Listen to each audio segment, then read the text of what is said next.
was actually former Man City manager Roberto Mancini, who left the penalty shootout. I think Argentina get eliminated quite early, and when I say quite early, I mean before the round of 16.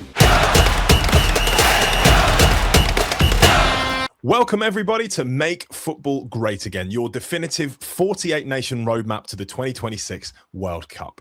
My name's Harry Brent, and over the coming weeks, we're profiling every single nation heading to the tournament this summer to find out more, not just about the teams, but about the countries, cultures, and fans involved as well.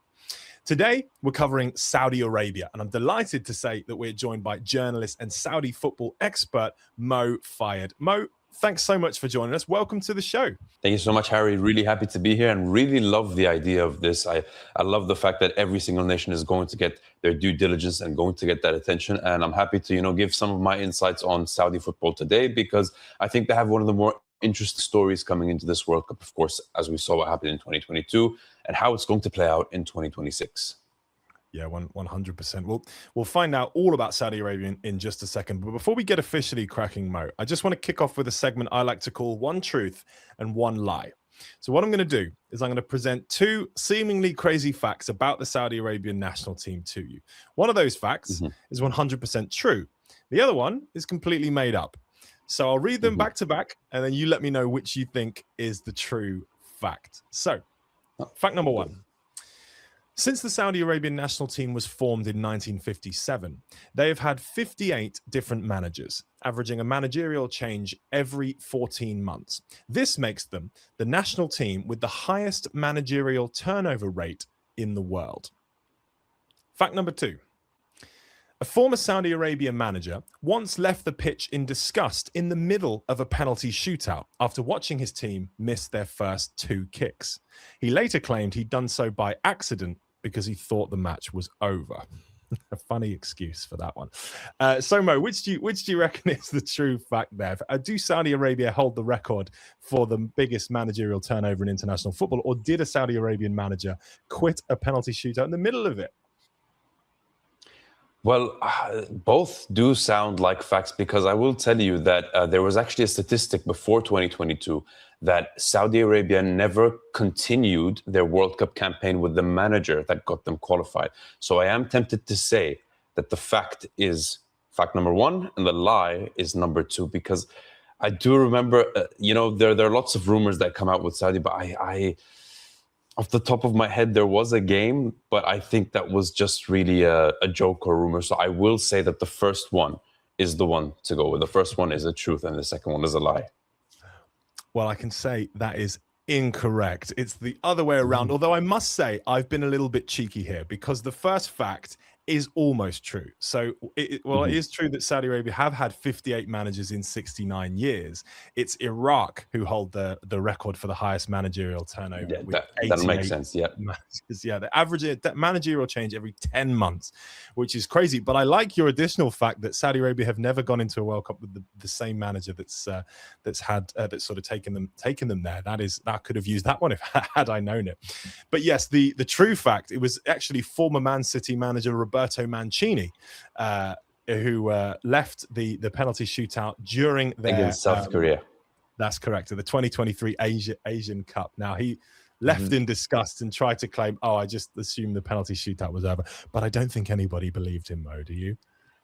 Yeah, see, that's why it was off the top of my head, and I remember that game, but I was like, was that just a dream, or was it actually true? Because I do remember that stuff coming out, but I didn't want to go like, yeah, that was the truth, because I remember there was so much controversy surrounding that. And then the one about the managers, it's a really, really good stat, because as I told you, like I've literally made pieces where Saudi have had the most managers and changed them. Like it was only Renard in 2022 that was the first one to continue from qualification to the World Cup, and he was about to become the the first manager to ever coach at 2 consecutive World Cups. So it was a very, very good truth and lie question. So I'll give you that one. But yeah, I got that incorrect. You are right. So Saudi Arabia, they've been more or less regulars at the World Cup since making their debut in 1994, but have only managed to reach the knockout stage once in their history, doing so in their debut tournament, USA 94.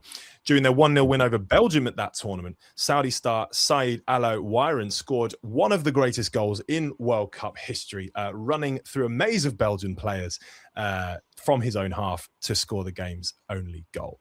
At Qatar 2022, as you sort of alluded to earlier, they famously beat Lionel Messi's Argentina in their opening game, but failed to capitalize on that shock win by losing their next 2 games and bowing out in the group stage. This summer, they're in Group H alongside Spain, Uruguay, and World Cup debutants Cape Verde. But before we talk properly about the 2026 World Cup, Mo, I just want to kick off properly with a segment we call the travel log. So before we talk players and tactics, I just want to get more of a feel for the culture and the history behind the Saudi team. So to kick us off, tell us, who is Saudi Arabia's footballing GOAT? Well, this one will always go back to, if you ask Saudi people, it depends on which club they support. You've got Said Al-Dawsari himself, who was part of Al-Shabab, and really that guy remembered for his goal at the World Cup and Saudi's first ever, step on the national stage.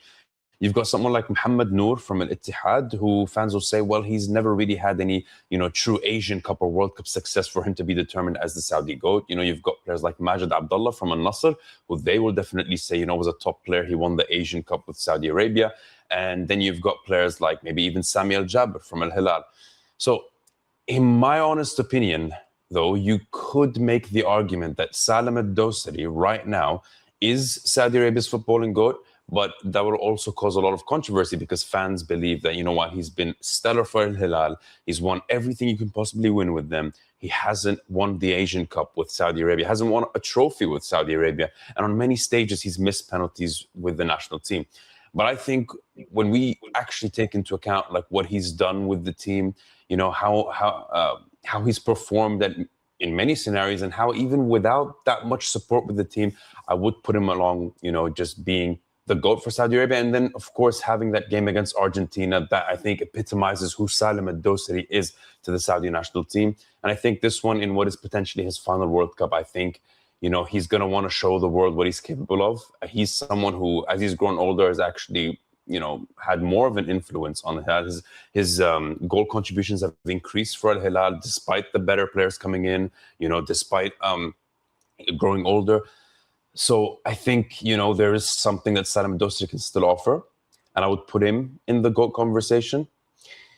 But yeah, it is really that tough question that, if you told me, let's go back in time, I would say maybe Majid Abdullah in the 90s for the Saudi national team. What would you say is Saudi Arabia's most celebrated football result?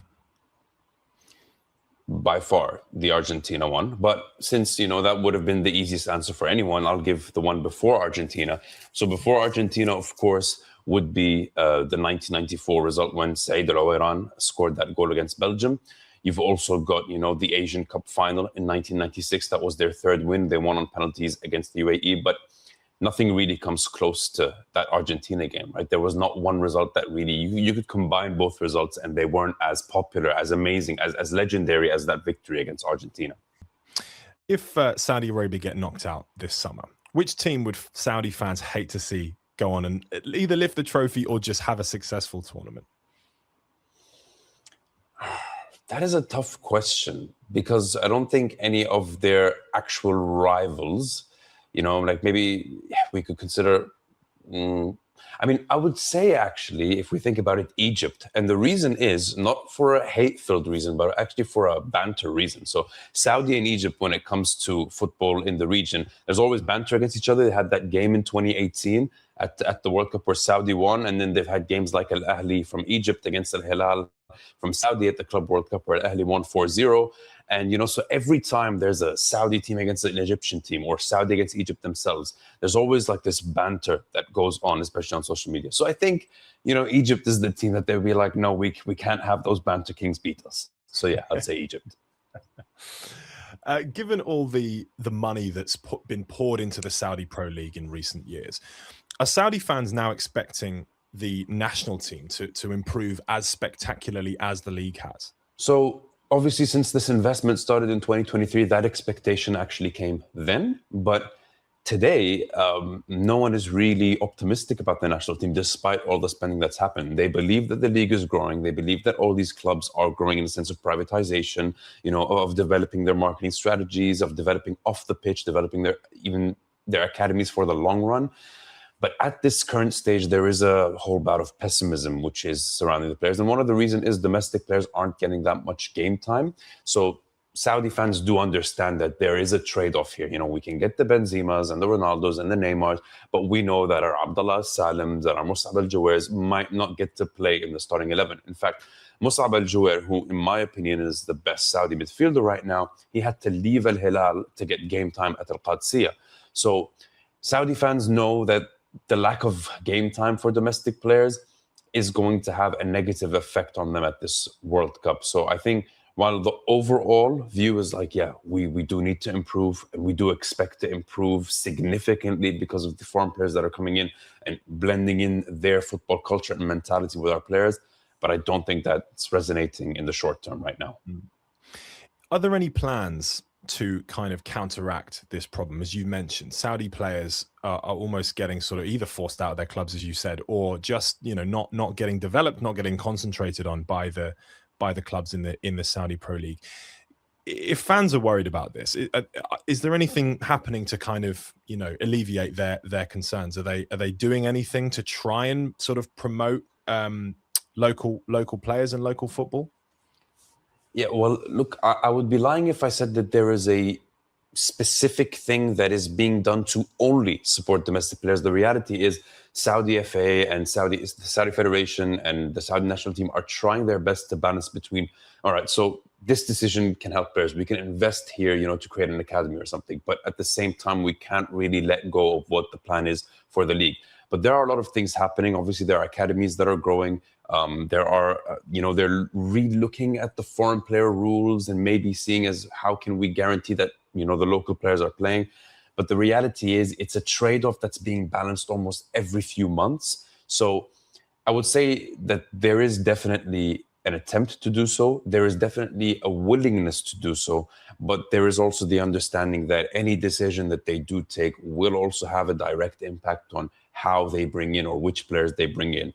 So I think what they're trying to do right now is like, okay, we know we've got 8 years left until the 2034 World Cup. All right, so how do we make that balance between still continuing to bring in players while also putting a massive focus on our youth players so that we can build them for 2034? Of Saudi Arabia's 58 managers that we mentioned before, just 13 of them have been native Saudis.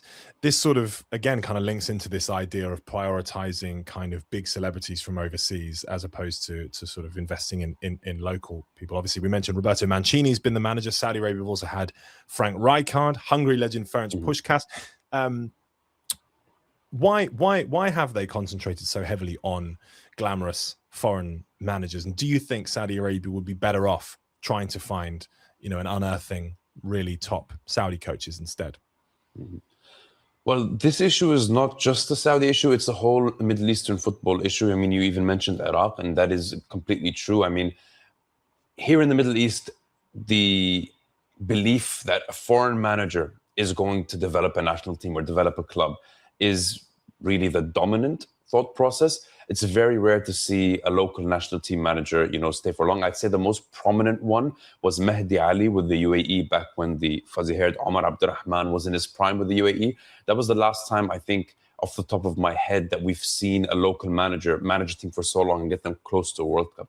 But there's this just prominent mindset in the Middle East where it's like, and obviously a lot of other regions in the world, but at least in my experience, the Middle East, where, even if the local manager has taken us to the World Cup, we don't believe he has the experience to lead us at the World Cup. And it's just this belief that, foreign managers are more experienced, but sometimes the foreign manager can have less experience, but, he's Brazilian, he's German, he's Uruguayan, so he must be better than whatever we have.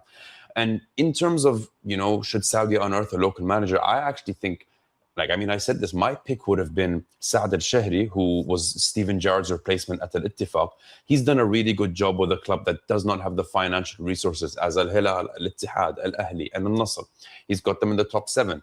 and he's doing really well developing the local players and the foreign players. In fact, someone I'll talk about later in this is Khalid Al-Ghannam, who just joined the Saudi national team. He's produced his best season, and possibly the best season for a Saudi player, even better than Salem Al-Dawsari this year, because of the management of Saad Al-Shahri. I would have loved to see Saad lead the national team as a local manager and as just a very good manager in a league where they've got some of the best players in the world right now. So I agree on that. I think there should have been a local manager. Donis is good himself, and we'll talk about him. But I do believe there needs to be a belief from the federations themselves towards the managers, because the local managers can sometimes come in and be like, well, I've just been picked because there's no one else there. And that's not a kind of mindset you want to be in. You want to come in like, yeah, the federation believe in me, the players believe in me, the fans believe in me, not because of my nationality, but because I am a good coach. Saudi Arabia will, of course, host the 2034 World Cup. What generally can we expect? And is excitement beginning to build in the country? Yeah, but of course, a lot of the facilities that are heading to the 2034 World Cup, they're building now. A lot of the initiatives from different businesses and brands and creators are already starting. And people really always look at it as like, yeah, for 2034, a lot of football brands, for example, that open up, you'll see they have timelines that head from 2022 when they first started all the way up until 2034. So it's really like this milestone point in Saudi Arabia. But I think what we're going to expect is we're going to see a Saudi filled with diverse cultures. Each city is going to have its own identity, whether Riyadh, the capital, Jeddah on the western coast, Abha in the south. I think we're going to see something really, interesting in terms of one nation hosting 48 different nations. But I still think there are a lot of, roadblocks and milestones to reach there. And that is currently I'd say at this point in time in 2026, fans are like, okay, we've built some stadiums here that are good. There's some stadiums we're not happy with. We've done some things with the league that's good, but where our management of some local players is not that good. So there are some pros and cons. There are advantages and disadvantages. And obviously fans are doing their best to kind of push the officials into like, guys, okay, this is a wrong decision. This is something that we're not seeing the benefits from. Let's move forward onto something else. Let's try this to push us to be as prepared as we can for 2034. Because their number one fear is getting eliminated in the group stage in 2034. That's the one thing that fans don't want. And I will say, though, that the federation does have a strategy in place. I think, the final 8 is what they expect by 2034. But fans are not truly sharing that sentiment right now. They need something just like the Argentina win in 2022, but I'd say even qualifying to the round of 32 or round of 16 to make them believe that that is a possibility. Right, we'll move on to the scouting report. So here we'll find out just a little bit more about Saudi Arabia, the team, and what we can expect from them at the tournament this summer. So, Mo, just for the British fans tuning in, is there anyone we're going to recognize in Saudi Arabia's squad? I would say Salem Al-Dawsari, because he's the guy who's been playing next to Benzema, next to Neymar, next to Mitrovic and Milinkovic-Savic. He is the most recognizable Saudi player, the one who's played for them the longest, and of course, the guy who scored their winning goal against Argentina in 2022. Who else? I would say we've got Hassan Al-Tambakti, because the centre-back has been popular on FIFA Ultimate Team I think it was in 2023, so fans will recognize him from there. And of course, Saoud Abdelhamid, the right back who plays for RC Lens, and he just won the Coupe de France. So he's a player that will be seen and definitely even more recognizable next year. And Mohammed Al-Awais, the reason I say that, even though I don't think he'll be the starting goalkeeper, but he was the goalkeeper that made all those saves against Argentina. So I think he'll be pretty recognizable. And so yeah. That's my list of recognizable players. Yeah, I think you're the first person to bring up FIFA Ultimate Team when sort of listing that. But I think that's exactly, this is how a lot of people will be consuming sort of football information now. So absolutely, that's the way to do it. Who would you say is Saudi Arabia's talisman?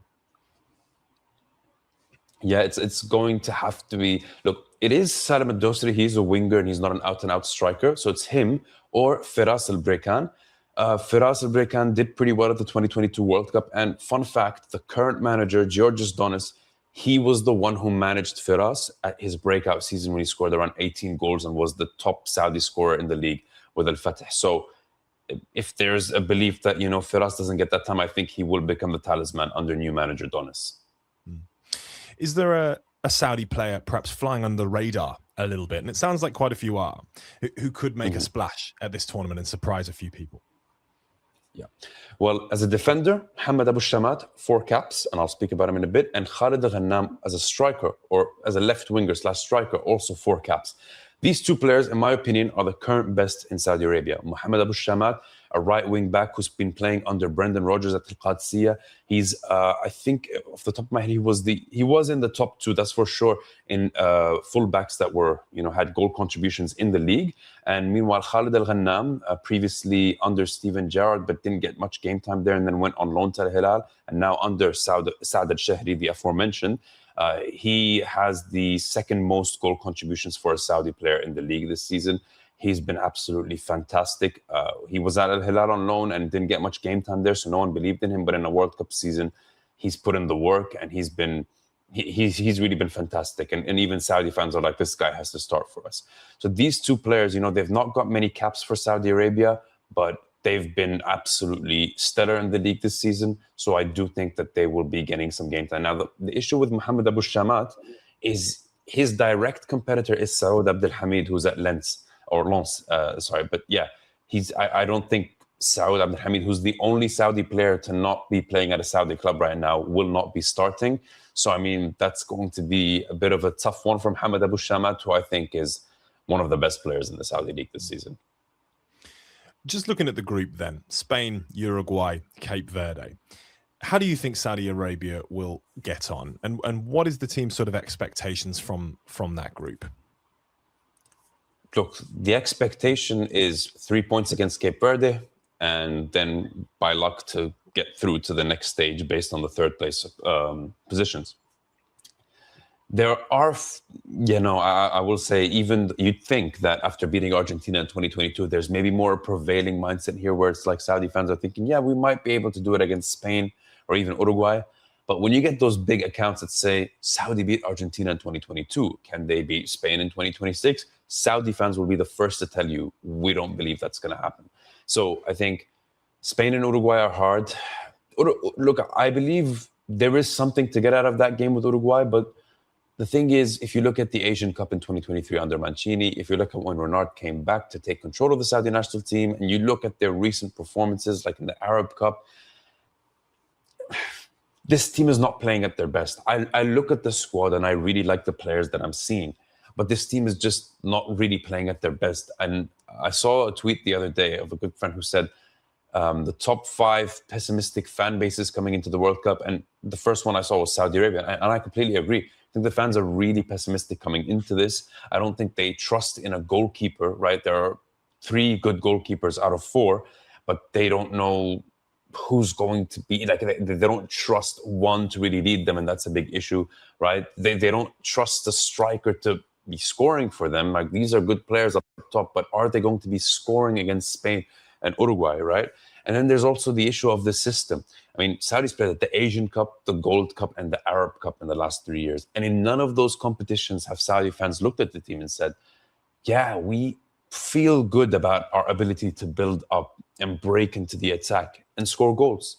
So that's going to be the biggest issue, right? Scoring goals. None of the front 3 of Firas Al-Biraikan, Salah Al-Shahri, and Abdullah Al-Hamdan have more than 20 goals in about 50 to 60 caps for the national team, right?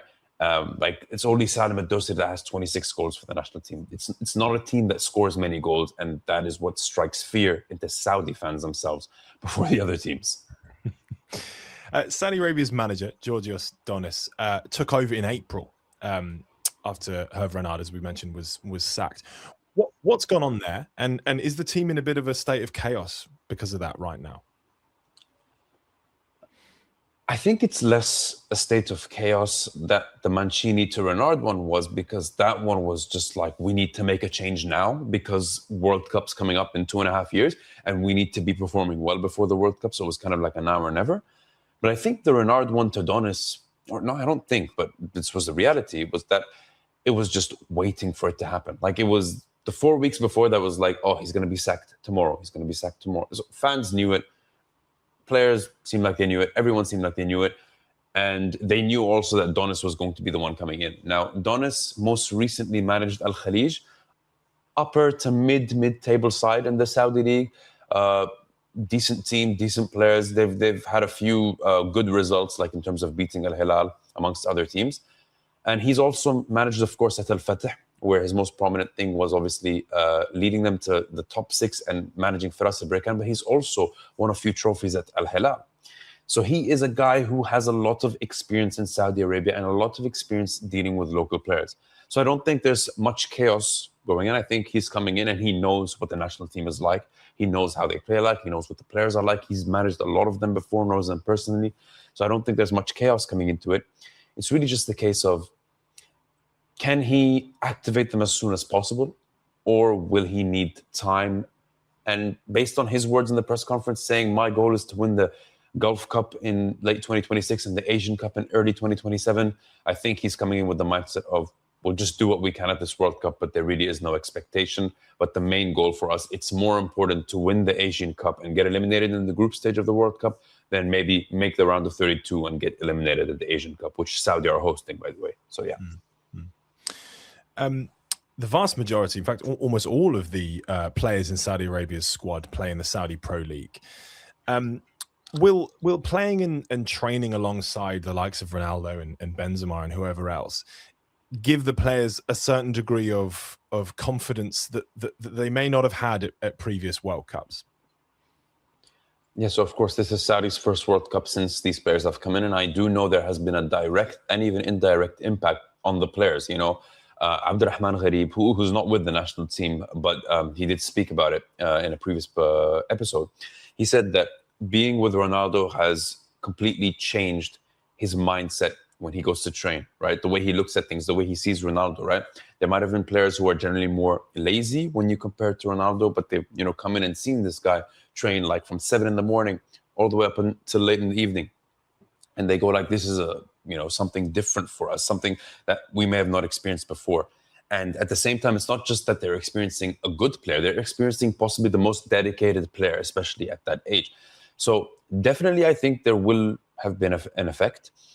Will we see it on the World Cup team? Those are things behind the scenes I don't think we can truly find out. But I will say I am also a bit pessimistic in a sense that while I do believe training with these players has improved them, the reality is, again, there's a prevailing mindset in Middle Eastern and Arab football generally, which is just, so we really can't be like the Ronaldos, right? Just wake up at 6 or 5 and start training. There's really a prevailing family night culture, and it's very hot during the day. Like right now in the summer, it's 43 degrees outside right now. So I am staying home and I'm not going out until the nighttime.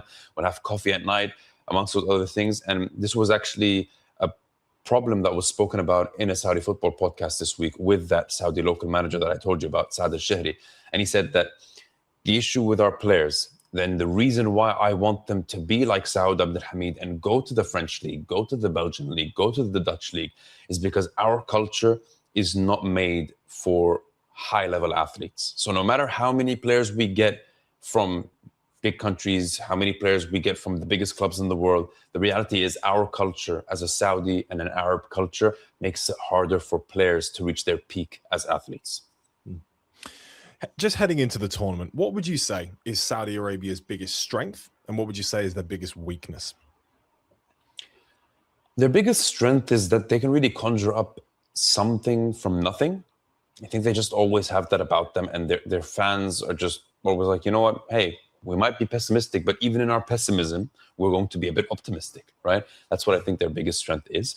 And their biggest weakness is whatever happens to Salem Al-Dawsari psychologically. If Salem Al-Dawsari, team captain, is in a good mindset and can really lead the team, he just does this and he gets the team forward. But if something happens like he misses a penalty, that always gets him because he's not known to be a top penalty taker. He's missed a lot of important ones. So if something like that affects him psychologically, I think the team will be devoid of creativity and devoid of any energy to go forward. So all hinges on one man. That's quite a lot of pressure. Yeah. You get to take one England player and put him into Saudi Arabia's team for the World Cup. Who are you picking and why? Harry Kane, because he is just the player that I need in terms of bringing the other players in and just scoring goals. Like Saudi just need a serial scorer. It's as simple as that. Fair enough. Yeah, absolutely. One of several of our guests to have picked Harry Kane, and it's not hard to see why. Right, we'll just wrap up with some rapid fire questions before I get your controversial prediction for the tournament. So, Mo, I'm going to put you on the spot. Who's winning the 2026 World Cup? Portugal. I like it. How does Saudi Arabia get on? Where do they end up? They make the round of 32 by the skin of their teeth, but then they get eliminated. Who's winning the Golden Ball? So the best player at the tournament. Lamine Yamal. And what about the Golden Boot? Who's winning the Golden Boot? It's an interesting one. I could go for an easy one in Harry Kane, but I say Kylian Mbappe. I don't think France will win, but I think he'll score a lot of goals. As he has done in the last two tournaments. The only two tournaments he's been in. Right, lastly, to wrap us up, what is your controversial / outrageous prediction for the tournament, Mo? I think I've had a lot of these. I've been, writing them that I've lost the last few weeks. But if I have to go for my most controversial opinion, I think Argentina get eliminated quite early. And when I say quite early, I mean before the round of 16. Like, huge Latin American audience there, Messi playing in America, but they just end up losing. That's my most controversial opinion. Yeah. Interesting. Okay. Very interesting. Well, Mo, thank you so much. It's been a real pleasure having you on. Really, really appreciate you giving us time. And that does it for our Saudi Arabia preview. Let us know in the comments how you think the Saudis will get on at the tournament this summer. And join us next time for more stories, insights, and deep dive as our global scouting mission continues as we count down the days to the 2026 World Cup.